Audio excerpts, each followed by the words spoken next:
Welcome to my favorite books of 2023. That's right, we know I can rant as hard as the next bitch, but sometimes it's just really nice to chat about the books that you love. And that is just what this list is. These are books that I adore with my whole heart, my whole soul, my whole being. Now, just super briefly to get it out of the way, I will be doing separate videos for my favorite non-fiction and my favorite middle grade. This video is strictly fiction. To be perfectly honest with you, most of it is fantasy. I have 12 favorite books of the year this year, but I also have a handful of honorable mentions. So let's start with those. The first is Catfish Rolling. I mean, look at this cover. This is like a light sci-fi time slip kind of novel set in Japan, where after an earthquake, what fractures is time. And it is a pretty catastrophic event that does end the lives of many people, including our main character's mother. But it's left Japan with these different kind of sections, these areas that move at different speeds in terms of time. And so it's just beautiful, it's beautifully written, and it's such an incredible exploration of grief. And I think there's just a lot of connections you can draw between different catastrophes and disasters that have happened, and essentially what is left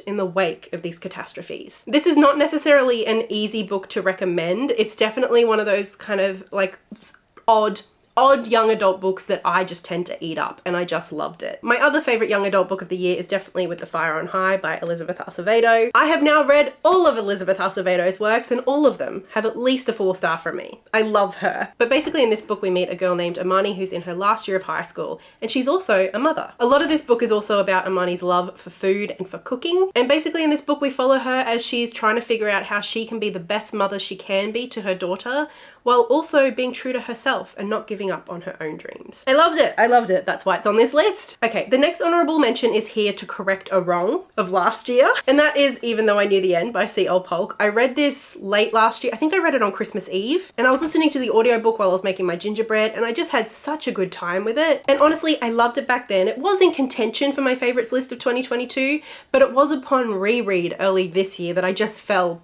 head over heels in love. I just adore this book. I think it's so much fun, and it deserves to be on a favorites list. So it is here. It is here in the honorable mentions. I love it. But next we have 2 books that I recently read in one vlog. That is Against the Loveless World and Wondrous Journeys in Strange Lands. Both of these books are by Palestinian authors, and I read them in my Palestinian reading vlog, and I loved both of them for very different reasons. They're very different books. This one is harrowing, it's devastating, it's heartbreaking, it's gut-wrenching. It's also beautifully written, and I think really powerful. This one is a quaint, weird little fable that I just loved. I think I said in that video that this is the kind of book that I will probably reflect on with even more fondness than I had while reading it, and that's true. I love it. And then the final honorable mention. This is the last book before we get to my true official list. And honestly, I think some of you might be surprised to see this one here, but I'm gonna go for it. It feels right. It's Babel. It's Babel. Babel has made my favorites list. Well, the honorable mentions anyway. Now, I did a whole spoiler-filled, like almost hour-long reading vlog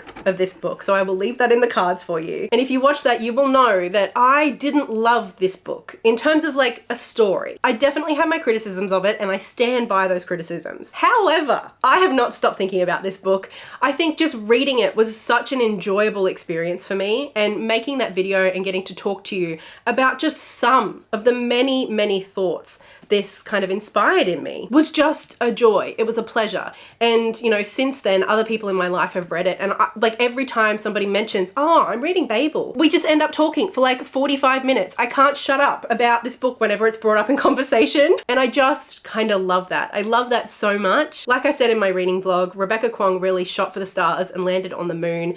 The scope, the ambition, honestly the audacity she had to write this book, and I mean that with so much affection. I think it's impressive, it's interesting, it's engaging, and let's be honest, at this point, it's iconic. So while not necessarily my favorite book, it absolutely is one of my favorite reading experiences of this year. Okay, now onto my official list. The line is very blurry. I don't know why I cut it off where I did. It's not even a top 10, it's like a top 12. But I suppose with all of those other books, I think of them as favorites in particular categories or favorites with caveats. These ones, I just really fucking loved them. And I have actually done my best to rank them. I didn't think it was possible, but I've done it. But this one I feel confident saying it is, I guess, number 10 or 11 on my list of favorites, and that is The Magician's Daughter by H.G. Parry. This is a whimsical coming-of-age story. It's historical fantasy set on an island off the coast of Ireland in the early parts of the 20th century, and it's just delightful. Our main character's name is Biddy, and she lives on this magical island in the middle of the ocean, in the middle of nowhere, with a magician named Rowan. It's a hidden magical island, and Biddy doesn't really know anything of the outside world other than what she reads in books. She does know that every now and then, though, Rowan leaves the island. And over time, she gets a sense that he's in some trouble. And then one night, he doesn't return. And so essentially, we follow Biddy as she kind of makes her way out into the real world for the first time to save Rowan, but also to learn about like what he's up to and the mess that he's tangled up in, but also to learn about the real world for the first time. It's really whimsical, it's quite sweet and tender a lot of the time, although it does have its darker moments too. And I haven't even mentioned the best part yet. There's animal familiars. There's a talking bunny. Next up is probably the funniest book on this list, and it is My Sister the Serial Killer. I loved this book. You may know in the last couple of years I've been trying to get into different genre fiction. Fantasy, I'm going okay with. Crime, mystery, not so much. I haven't been having a great time. But this book was so good. I mean, the title really says it all. In this book, we meet a young woman whose sister calls her up and is like, hey, I killed my boyfriend. You have to come help me get rid of the body. And she's like, wait, didn't you kill the last boyfriend? And essentially, it's just about their relationship and the lengths sisters are willing to go for each other. Obviously, it does deal with darker topics like trauma and murder, but ultimately, it's just really fucking funny. It's a weird, wacky ride, and I loved every single second of it. I was just so sucked in by these two sisters and how even though they had tension in their relationship, it wasn't just some obsessive, adoring relationship. There was complexity there, but at the heart of it was this like desperate loyalty that they had to each other, especially the older sister to the younger. And obviously loyalty is seen as a pretty like universally good trait, but in this book we really see it get pushed to the extreme, and I just thought it was delicious. Next up we have Down Among the Sticks and Bones by Shauna Maguire. The Wayward Children series has been a roller coaster for me, let's be honest. I have now read the first 4 books, and while I didn't like number 3, number 1 was okay, I did like number 4, number 2 remains like an absolute standout in my mind. This is a series of novellas where we follow children who have basically fallen into magical realms. Sometimes the book is largely set in this world and we're getting to know the children as they've returned from these worlds, and they're often struggling to like feel like they have to be forced to fit back in. And each world does feel kind of dark and almost sinister in a way, but equally, these kids find a sense of belonging there. And this book in particular, I just thought was done so well. We follow Jack and Jill, twin sisters, as they go into the world called the Moors. And essentially, in a lot of ways, at least my takeaway was that this is a story about grooming. It is really quite dark, but it's told in this almost whimsical kind of way. Maybe wistful would be a better word. It's got like dark fairy tale kind of vibes. Like I said, I have had mixed results with this series overall, but this book I think is really quite special. This next book is a very late edition. I finished this like only a week ago.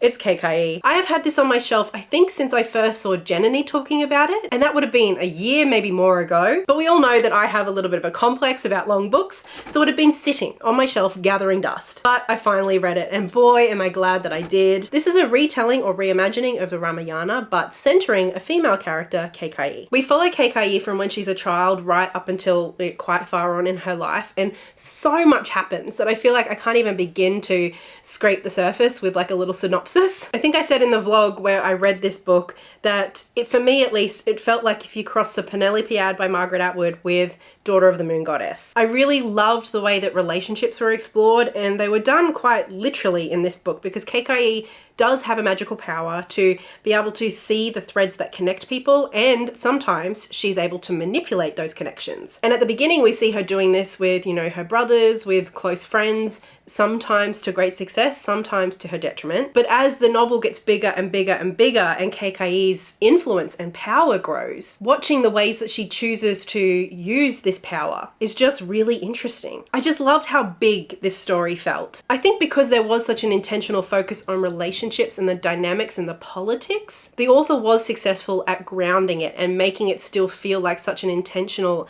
and powerful character study. Put it this way, I was not bored for a single second of reading this 500-page book. I couldn't put it down. Next up we have The Midnight Bargain by C.L. Polk. This was a rompy fun time. It's another historical fantasy. Are we noticing a trend? I picked this book up secondhand after loving, even though I knew the end, so much last year, and boy am I glad that I did. I would say this book along with The Magician's Daughter do read kind of like almost as if they're on the cusp of YA and adult. I suppose at the core of them, they're both very much coming of age novels. This is set like roughly in kind of like a Regency equivalent. And in this book, we're following a family who kind of reminded me a little bit of the Bennets from Pride and Prejudice, in that they're aristocracy, they're wealthy, but they're kind of like the poor rich people. And so our main character has a lot of pressure on her to find a suitable husband so that her family will not be ruined. But she has a desperate desire to become a magician. And in this world, there is magic. People have magic. However, it is very much frowned upon for women to use magic, especially as they get older, and once they're married,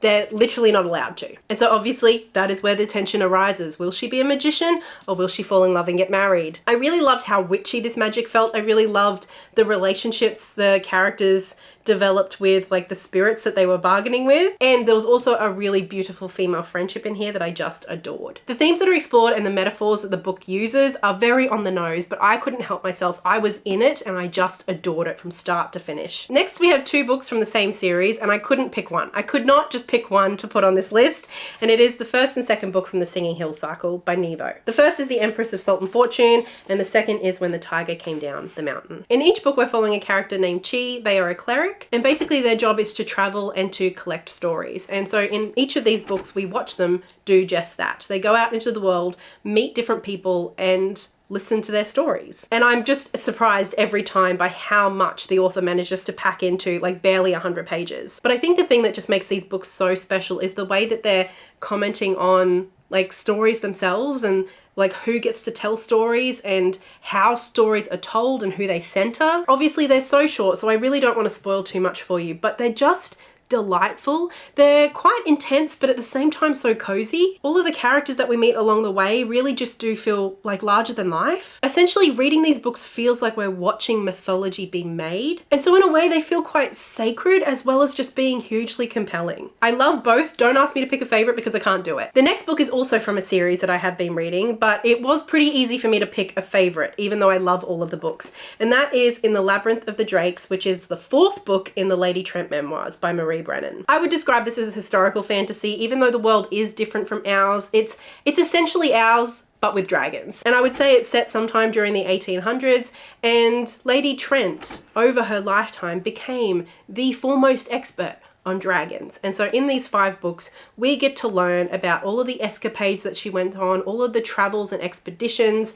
and how she became the infamous woman she is known as today. It's a very voice-heavy series, and you either love her voice or you hate it, and clearly I'm obsessed. And I think I've given all of the books at least 4 stars. I love them all, and the series, as I said, overall is a favorite.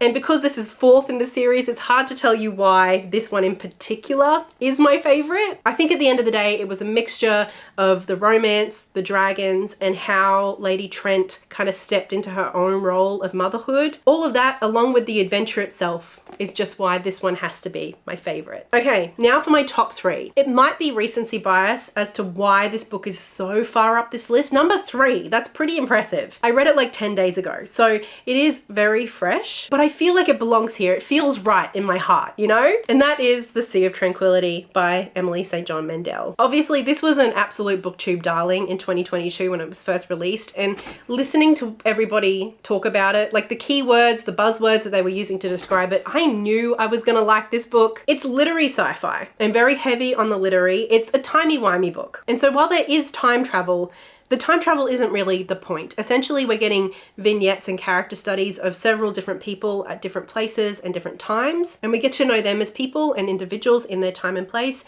and then we get to watch throughout the book and learn how they're connected. It's a pretty tried and true formula. I wouldn't say that there is anything hugely new about the basis of this book, but the execution is just flawless. I tabbed and highlighted and underlined so much of this book. I was just on the verge of tears pretty much from page 1. It's not an overly dramatic, tense, or fast-paced book. Instead, it really is character-focused and human-focused. It's basically a book about life and death and the meaning that we give that space in between. And I just adored it. I adored it with every fiber of my being. This is the kind of book that I want to reread. I want to read everything this author has ever written. This is the first thing I've ever read personally, and I did in fact get Station 11 for Christmas, which I'm very excited about. And I don't really know what else to tell you because this is one of those books that so many people love and I'm just hopping right on the bandwagon. I adored it. Now, as much as I loved Sea of Tranquility, there are two books that to me feel like my favorite books of the year.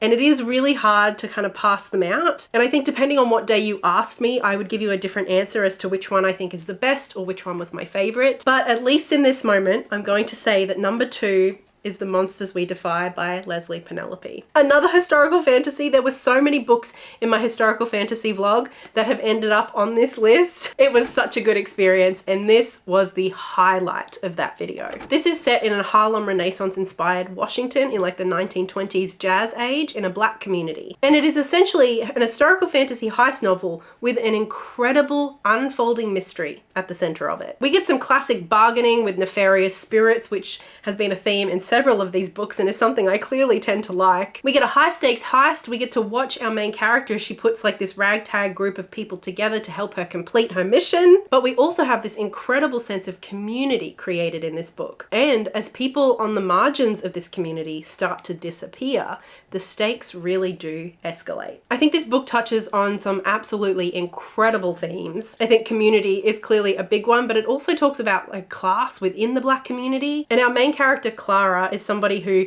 can speak to spirits and she kind of makes deals with spirits on people's behalf. And it's a gift that she kind of resents having. And she is just one of my favorite characters that I've read all year. It's a pretty short book, and especially for how much is packed in, I just felt like it was masterful. It was rompy and it was fun, but it still had so much substance to it. I think it's one of the best books I've ever read, and it's certainly one of my favorites that I've ever read. And my second favorite of the year. And it is just narrowly beaten out by The Golem and the Jinni by Helene Wecker. This is a book that I read in like one of my big spoiler-filled reading vlogs, which I'll leave a link in the cards for you. And I think in that video, I decided on like a 4-star rating for this book, but I have not stopped thinking about this book since I finished it. And in a rare move for me, pretty much immediately after finishing it, I bought and read the second book in the series as well, and I loved that too. Honestly, that should be here. Where is it? Here we go. The Hidden Palace. This is my joint #1 spot. I think overall, just being immersed in this world for like a good almost 1,000 pages in such a short period of time was just, honestly, it was the most memorable reading experience of my 2023. I love how atmospheric these books are. I think I've forgotten to tell you anything about them. Historical fantasy, again, obviously. Set in the late 1800s, early 1900s, we follow two magical creatures trying to get by in New York City. Obviously, one is a golem, one is a jinni. So in a lot of ways, it feels quite slice of life watching these magical creatures just like kind of trying to fit in and get by day to day. But through them, we also get to know so many characters around them. And these books have so much to say about community and immigration, and in particular, like immigration during this period. And we're following Jewish communities and Arab communities. And so while our main characters are the golem and the jinni, it's really so much more about these communities and their experiences trying to make a home in New York City, the way that people and communities bring their stories with them, and how that then begins to shape the new communities and new homes that they build. I feel like I've spoken about these books so much this year, so I'm sure this comes as no surprise. I just loved these books. I loved the experience of reading them. I remember saying that they weren't necessarily super plot focused, and sometimes I almost wanted a bit more direction while reading. But now looking back, I can see how that was all so intentional. It was all by design. And now that I've finished these two books, I am just left almost bereft, just wanting more time with these characters and in these communities. In these pages, I just want to be here again. But I did just want to say that I understand that these books won't be for everybody. I mean, the first book came out in what, like 2014? So I'm by no means new to this party. But there was just something about the atmosphere, the themes, the characters, and the character-centeredness of it all, and the unfolding way that the narrative just kind of happens to the characters and to us as readers. It was honestly just perfection. For me as a reader, personally, this is my subjective heaven. So those are my favorite books of 2023. I would love to hear in the comments below what your favorite books of the year were. Whether this is your first video that you've seen from me or if you've watched every video I've put out this year. Thank you so much for spending time with me. And right now I just feel so filled with love and joy for all of these books that it's hard to imagine how. but I have my fingers crossed for an even better reading year in 2024. It's just weird to think that this time last year I hadn't read any of these books. I had not discovered these new favorites. And so just imagine what is in store for us in 2024. It's so exciting. I love being a reader. A big thank you as always to my wonderful patrons over on Patreon, and especially big thank you to Livia, Lynette Brown, and Marie. And thank you for watching. I will chat with you in the comments and I will talk to you again so soon. Until then, happy reading. Bye.